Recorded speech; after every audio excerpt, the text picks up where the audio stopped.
Alright, well, we just got back from the auto parts store, and we got us a new set of brake shoes, 2 new wheel cylinders, some brake parts cleaner. Now, only one of the wheel cylinders is bad right now, but they're $10 a piece, and I decided to go ahead and replace them both. That would be the best thing to do. That way I don't have to fool with them.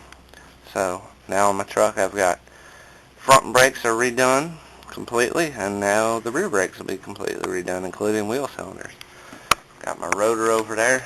I sprayed it down and got all the grease and grime off of it, and we're fixing to pull the truck in through my tiny little doors here. It's only 8 foot wide, so it's a tight squeeze to get this truck in here. And hold on, I gotta get the door open. My high-tech latch system. It works though, keeps people out. And there we are. Yeah, I just put the wheel back on last night without the drum, because I need to lock up this garage. There's too many people around here, just a little too nosy.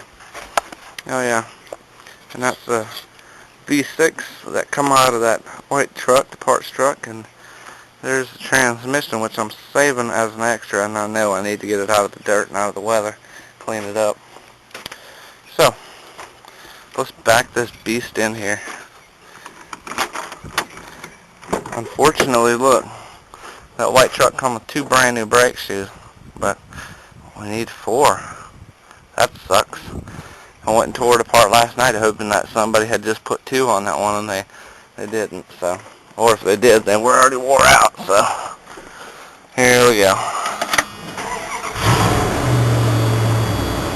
Ooh, AC is blowing nice. Now, let's see if we can back this beast in here. Windows down. Well, this camera don't adjust well to bright light.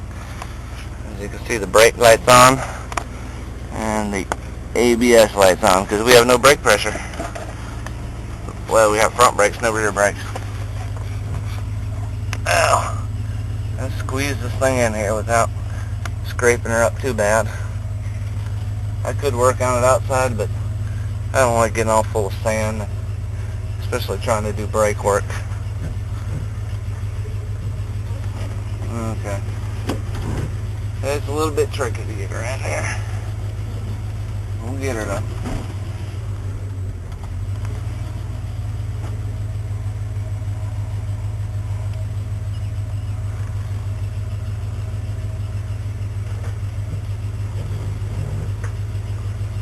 If we scratch up the fender, oh well.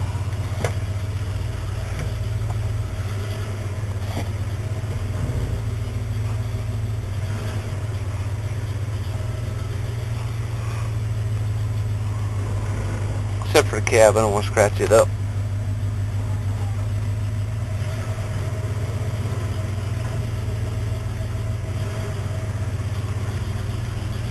Look, I got my little one, though you can't see her, trying to guide me in. See, not much room. You gotta do a Dukes of Hazzard to get out. Alright, well, we did our burnout. We've replaced our brake shoes and our wheel cylinders. So now it's time to bleed brakes. So what I'm attempting to do is make a one-man bleeder. And what I've done is I've got me a glass jar with a lid, drilled a hole in it.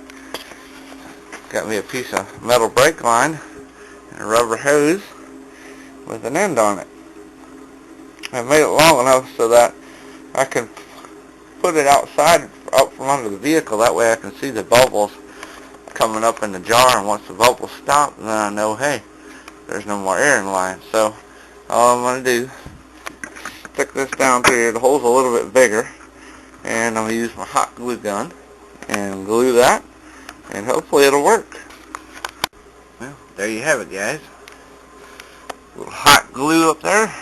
Got the tube in there, and it's just a little bit above the bottom, so we can let the air escape. We don't want it tight against the bottom.